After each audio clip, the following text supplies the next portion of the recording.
Halo semuanya, perkenalkan nama saya Muhammad Haikal. Saya Ahmad Dhani Mustafa. Saya Amanina Rasidwiani. Dan saya Alvita Vivia Adriati. Kami dari tim Sekawan Rempak. Baik, pada tahun 2019 Presiden Joko Widodo mengumumkan kepindahan ibu kota negara ke wilayah Kalimantan Timur. Kepindahan ini bukan tanpa alasan. Wilayah Kalimantan Timur dinilai memiliki luas lahan yang memadai dengan lokasi yang strategis secara geografis. Kepindahan ini juga dimaksudkan untuk membangun kota yang berkelanjutan, pemerataan pembangunan, dan simbolisasi nyata dari semboyan Bhinneka Tunggal Ika. Sebagai kota yang dirancang dengan prinsip keberlanjutan, IKN menempatkan pembangunan ramah lingkungan sebagai salah satu prioritas utamanya. Salah satu indikator konkret yang dapat dilihat adalah target ruang terbuka hijau yang dibangun di IKN telah mencapai 58% dari target minimal yakni 60%. Hal ini menunjukkan keseriusan pemerintah dalam menangani isu lingkungan yang berkelanjutan, bukan hanya pemindahan ibu kota saja. Rencana penggunaan energi terbarukan juga menjadi bagian penting dari desain IKN ini sendiri. Pasalnya sekitar 30% lebih total kebutuhan energi dirancang berasal dari sumber yang lebih bersih dan berkelanjutan. Dan ditambah lagi dengan konsep forest city yang diusung. Tentunya IKN dapat berkontribusi nyata dalam menekankan emisi karbon yang ada dan juga memperkuat integrasi antara pembangunan kota dan ekosistem regional yang ada. Selain itu kita tilik dari sisi ekonomi. Pembangunan IKN membuka peluang besar untuk menciptakan lapangan kerja baru. Tentunya karena konsep ekonomi hijau yang diadopsinya. Ini bukan hanya soal relokasi ibu kota, tapi tentang menciptakan pusat pertumbuhan ekonomi baru di luar Pulau Jawa. Pasalnya seperti yang kita ketahui, lebih dari 70% perputaran ekonomi masih terpusat di daerah Jakarta. Langkah ini tentunya bisa menjadi langkah awal dan juga solusi jangka panjang untuk pemerataan ekonomi nasional di Indonesia. Tak hanya itu, isu-isu krusial seperti sanitasi air yang menjadi permasalahan di Jakarta mampu ditangani dengan adanya teknologi modern di ibu kota Nusantara. Seperti halnya pengolahan air limbah domestik setempat dan terpusat, ini menjadi suatu bukti nyata bahwa pemerintah berkomitmen untuk menciptakan masyarakat yang layak huni sejak awal.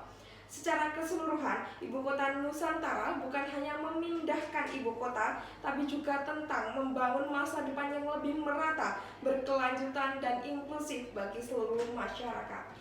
Akan tetapi, di balik gemerlap visi ibu kota Nusantara sebagai kota masa depan, kita perlu bertanya, masa depan untuk siapa? Apakah kepentingan ini berdasar dalam kepentingan rakyat atau justru hanya untuk menguntungkan beberapa kepentingan elit saja?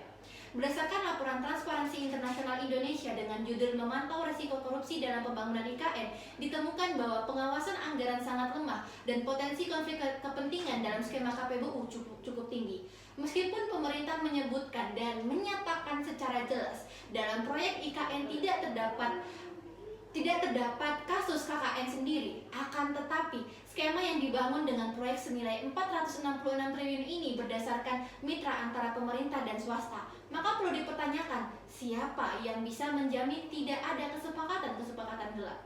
IKN juga menabrak prinsip keadilan dalam pembangunan.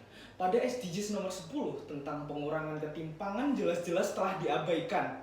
Ketika ketimpangan antara Jawa dan luar Jawa masih tinggi, menurut World Bank tahun 2023, indeks ketimpangan di Indonesia masih mencapai di 38%. Namun, dana besar malah dialihkan untuk membangun kota baru di tengah hutan.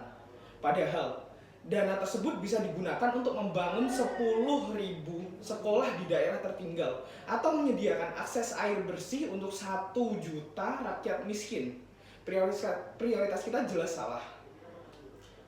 Selanjutnya, klaim bahwasanya IKN adalah kota hijau dan berkelanjutan juga patut dipertanyakan. Faktanya, proyek ini telah membawa lebih dari 256.000 hektar hutan di Kalimantan yang dikenal sebagai paru-paru dunia.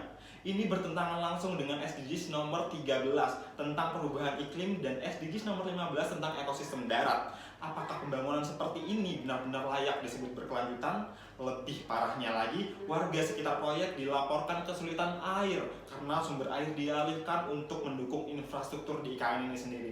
Sementara pemerintah membangun bendungan mewah, masyarakat sekitar justru kehilangan hak dasarnya.